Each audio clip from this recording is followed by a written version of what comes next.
กัน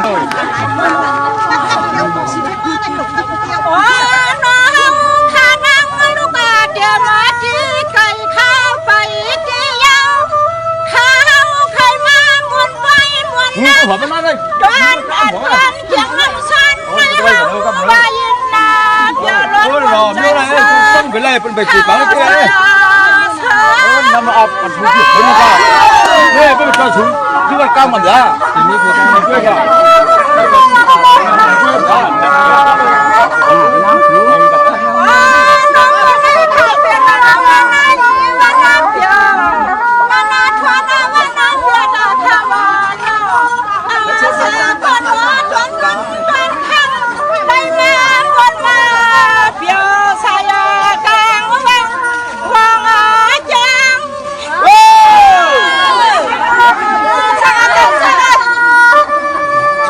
พันกว่าเนี่ยเลี้ยวไหนเฮาพี่เฮาน้องถึงไรมาบนชากินได้ยา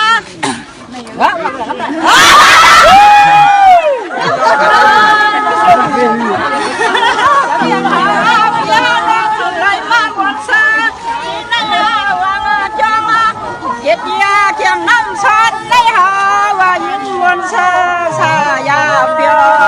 น้องพี่น้องน้องตาพี่ไรว่าถึงได้มาก็ยาน้องในก็ยิงน้ำบนชาชายาโอ้พวกเราเล่นมากเลย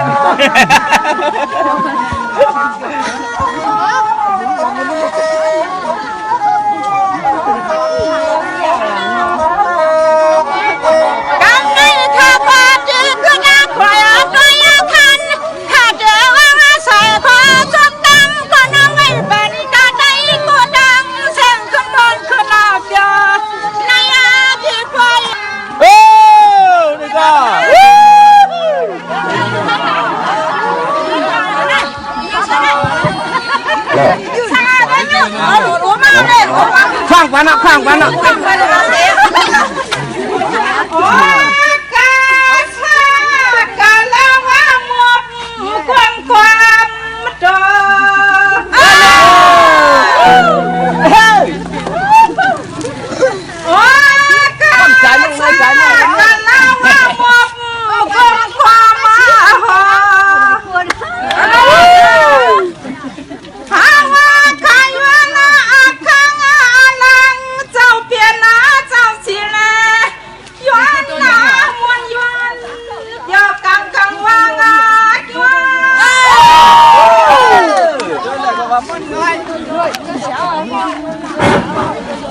เขาปั๊มมีชั้นมันข้าข้าไปตัดตังหลัดข้าไปจังข้าควันหนึ่งตึกอาพึ่งอาตังไม่ใครในควันข้าเขาข้าไปตัดหน้าเล่อนากูเมียวเมีย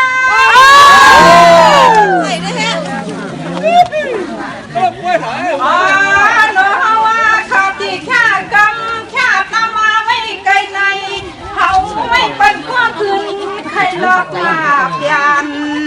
คือลาลัดขึ้นสาขันโอเจ้านอเจ้า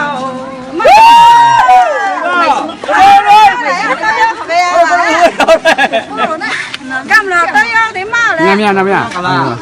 พอดีโมลุ้นกันโอเคอันนี้พ่อมาเป็นไม่ได้ก็ไม่ได้อยู่ที่เมืองเกียงนะครับยังได้มีปอยมีเพื่อสั่งเลย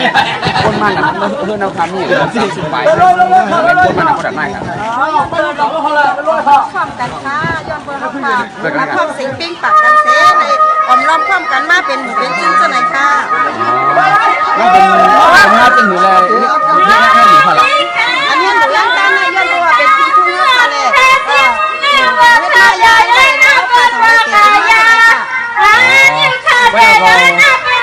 คิดมาหลายตั้งใจเตรียมมาหลายปีแล้วค่ะเตรียมมาปันขุนหาไม่ใช่หมอนะคุณนี่ต้องทาน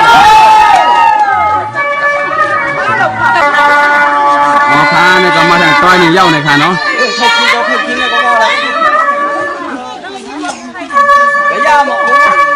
มาแทงก้อยนะหมู่ห้องก็ใหม่ห้องคาเนี่ยเนาะอยู่ไอ้ที่มึงหมู่วันตัวแก่นะเนาะมึงแจ้งนะฮะ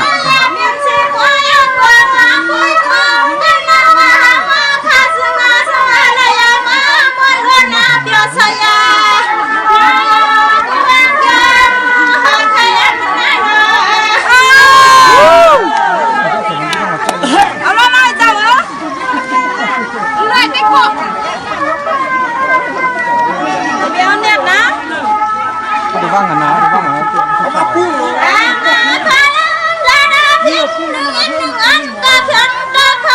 ต้องไม่ต้องไม่ต้องข้าเสียกัน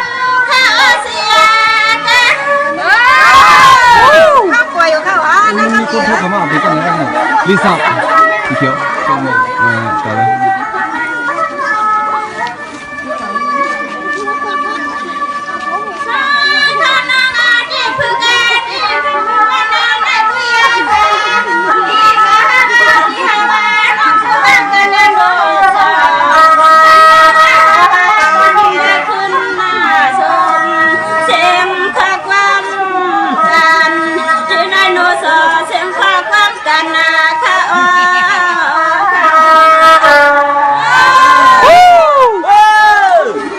มันหมดเตะกันไว้ผมเคยเห็นเหรอที่มึงกวนอะไร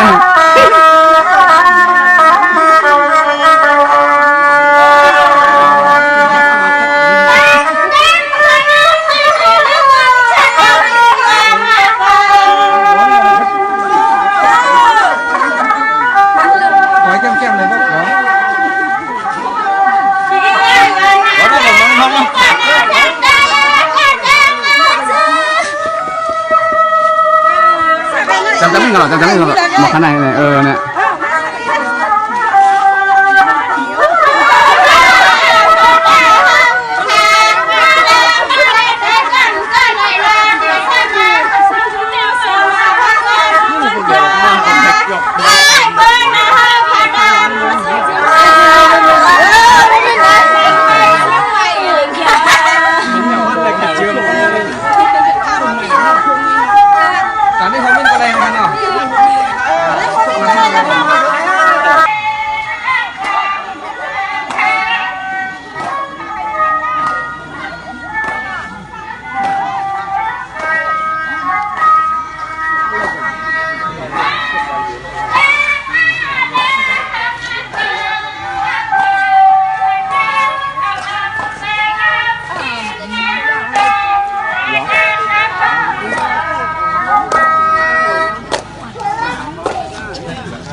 เลยลูกใหญ่กุ้งมากเลย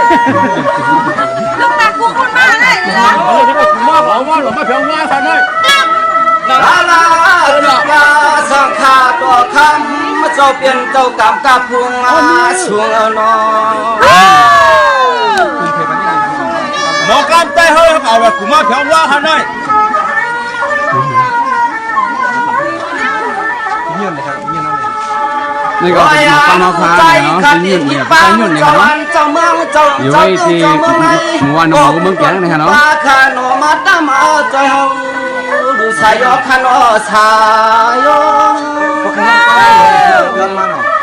อะไรมันคือใจมันคือค่ะใจมันคือค่ะต้องค่ะ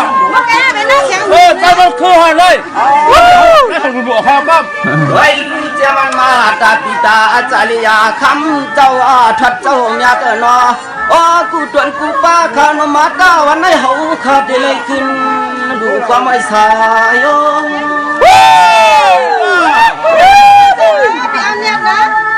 อะไรก็เดี๋ยวนี้ชัวร์ปัญญาเนี่ยปัญญา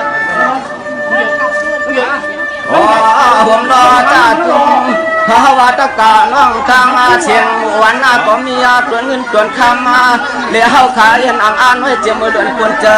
นั่นโคตรมาตัวยามือสินในเขาก็ยิ่งมันยินเกี่ยวว่าเกี่ยวพอเลยมาต่อถึงที่จังสอนังเตนิมเนียว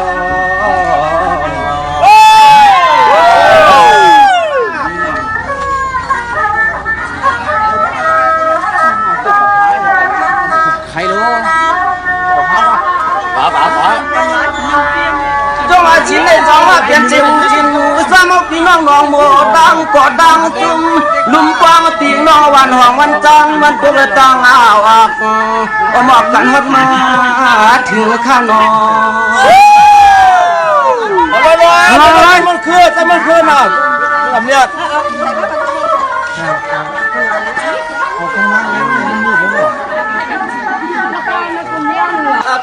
อ่านดูขนาดน่าถึงเจ้าเมื่อไรก็ยังนอโปก็ถือวัดวันนามา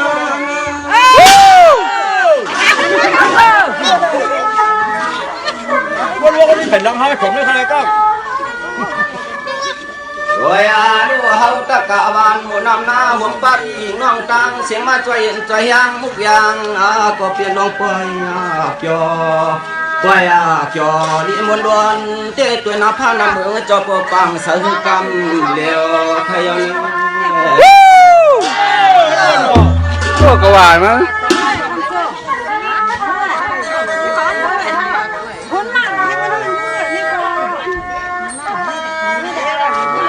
กันวัวข้าก่อนเฮียนเปลี่ยนชมโตจ่าลาคุยังเครื่องมันจ่าขัดชมความกินวันคืนข้าวเฮียนเตรียมนอนก็ว่าหาเป็นใหญ่กรุงพันว่าฮับมากว่าหาได้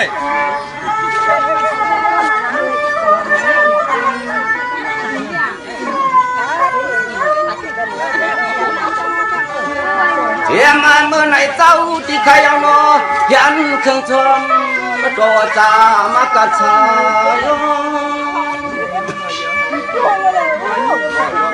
มันน้ำยาเนี่ยคือแบบนี้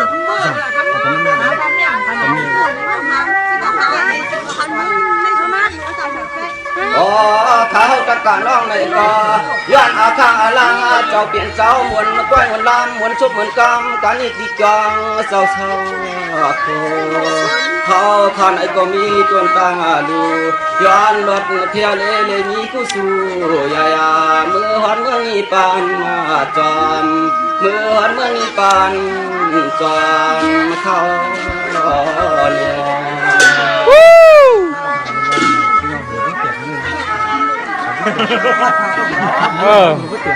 ถือว่าแตกมั้ยนะแตกมั้ยนะด้วยขันโนข้าก็ย้อนในรถเสียเป็ดจำมาจากกูลองกิบของพี่อลีกูก็กูปนมวนนเปียวสายเผอก็กัดนาเย็นน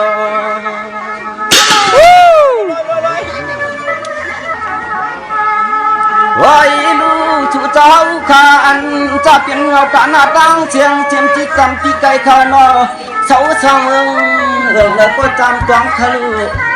เสาช่างแล้วก็จำต้อง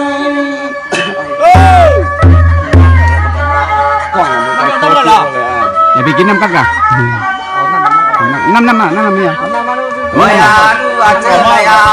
มาหัวบุหัวกว้างจ้าเฮาขาเจ้าในเต็มที่จำที่ไก่สามเตืองทุ่งเมืองเปลี่ยนเมืองในเฮาขาชื่อว่ามันกดพูดไปก่อนละเสียงให้ป้ามันกดพูดไปก่อนละเจ้าข้าในเมืองตอนเฮาก ดพูดไปก่อนทางถูเสาสามเมืองสีฟ้าทางเมืองลางจุ่มนอนไม่กดพูดไปก่อน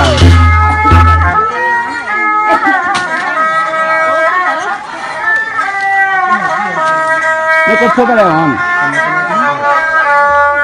ไม่รู้จะมาในเศร้าสีเมืองไทยเมืองเราเข้าตายันไก่ก็เลยเสื่อมฟังมาก็ให้ยันนี้เหลือตอนอาที่การนาเมืองมันเอาปากคนเมืองไทยกันอะไรน่ะวัดหมากเขาอยู่กำอย่างไรห่อดีย้อนมาเลย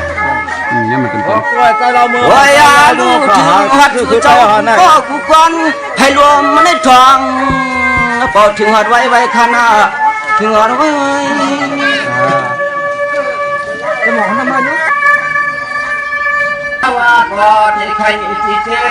ก็ผู้เสด็จกันก่อนไว้ก็คอยเลี้ยงตา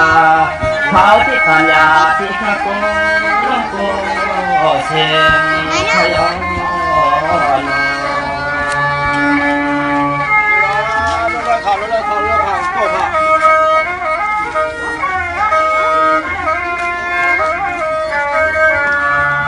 ไปลูกจัน กามลำลบจังหกมาผ่าตันย่อย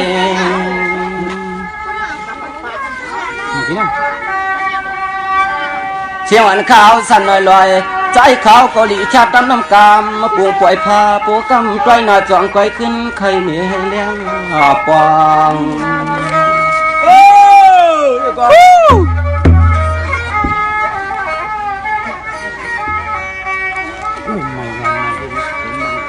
ลูกเขาก็ตีไว้ปอนพกโปก็ขึ้นใครเอาตาคันอ่องใจเขาดีก็ขึ้นนิดโย นั่นด้วยอ่ะอันนี้ตอนนี้จะกุมหัวห้องกว้างเลย ด้วยลูกก็เปิดกำเขาขันเชียงปากคิดตัวก็ในโคก็ยินยังหันหน้าตันเฮียกันให้ขึ้นกันตาเพราะว่าใจนาเพราะกำใจขาดจงก้อยขึ้นใครตัวปุกยาวกาตัวนี้ตันยาไม่เคยบ้างครับ